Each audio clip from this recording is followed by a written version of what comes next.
Welcome to another segment of Health Matters. Extended interviews with physicians, dietitians, and specialists from the University Medical Center. We use portions of these interviews on WVUA 23 News, and a podcast and web extra video of the entire interview is available to you online. For today's Health Matters, we are sitting down with Dr. Tom Weida, a Chief Medical Officer with the University Medical Center, and today we're going to talk about the flu and how it's different from a common cold. Thanks for joining us today, Dr. Weida. What can you tell me about the flu? Well, it's flu season is coming. Usually it starts off in about October, November, lasts until about March. And fortunately, we have things that can help prevent the flu or to treat the flu. So how is it a little different from a common cold? Well, with a common cold, you usually don't get a high fever, and you don't get what I call that look. I can tell when folks have the flu, they come into the office and they look like, and they're tired, they're achy, they're having more cough, more respiratory symptoms. And that's the problem with the flu. It really can then cause a pneumonia and really cause a lot of serious illness in people. People die from the flu. And talk a little bit about the different strains y'all see each year. Well, there's basically an A and a B strain, and then there's several other sub-As. And so this year's flu vaccine has 2 A vaccines in it and 1 B. Now, the A vaccine or the A flu can be found not only in humans, but in other animals. And so that's why it mutates so much, and it tends to occur more frequently in the beginning part of the flu season. So this is more in November and December. B strain is almost always in humans, and that tends to occur later in the season, usually in February, March. So you can get 2 bouts of the flu in the same year or in the same season if you're not protected. What would you think is a common misconception about the flu vaccine? Well, the common misconception about the flu vaccine is I'm going to get the flu from the flu vaccine. The flu vaccine is killed. You're not going to get the flu from the flu vaccine.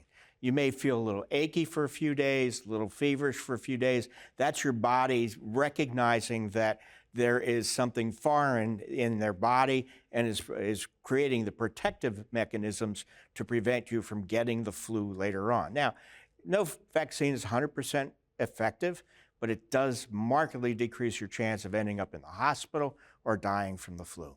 Yeah. And how does the vaccine build up your immunity? Well, what happens is these are killed viruses, and the flu is a virus. So an antibiotic does not work to treat the flu. And so what happens is this is a killed virus. Your body sees that, and it creates antibodies, the specific antibodies against that specific type of influenza virus. That way it's all ready for when you get exposed again. And so your body is ready to ramp up and fight off that virus because it's already seen it. If it hasn't seen it before, it takes longer, about 2 weeks, for it to ramp up and create it. It's just like manufacturing anything that we use at home. It takes a while for the plant to make it. Yeah, and y'all can kind of see also how well the vaccine is working too before it's even flu season. Yeah, I mean, the flu vaccine is fairly effective, and it, like I said, it does help prevent hospitalizations and definitely prevents getting the flu. Every year, anywhere between 50 and 75 million people get the flu, and it can be almost 1 million, particularly elderly, that get admitted for the flu each flu season.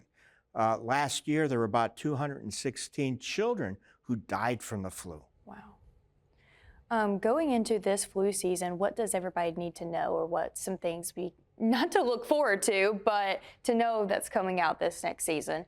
Well, again, be aware that if you start getting flu-type symptoms, really the fever and feeling terrible, important if you, particularly whether you're vaccinated or not vaccinated, if you're really starting to get sick, try to get into the doctor within the first 2 days, because there are medicines that can help treat the flu. But the important part is they have to be done early while the flu virus is replicating. And so if you go later with that medicine, it really is not going to be effective. And so very important to get it early. Fortunately now, there are even home test kits that you can test yourself to see if you have the flu.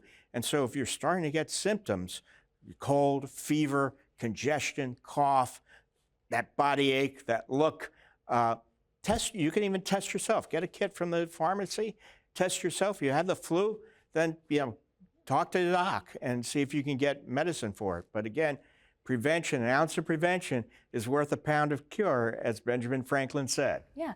Is there any other preventions people can do besides the vaccine? Well, clearly, if you get any kind of respiratory illness, the CDC recommends that while you still have fever, stay home.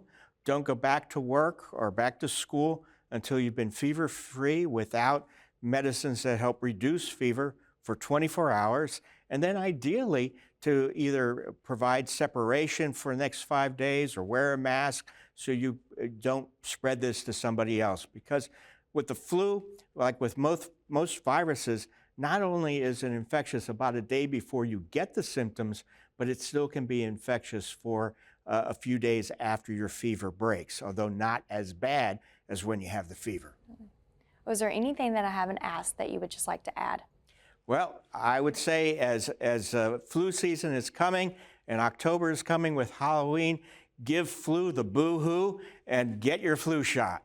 Absolutely. Thank you for joining us today. Thank you for having me. It's been a pleasure talking with you.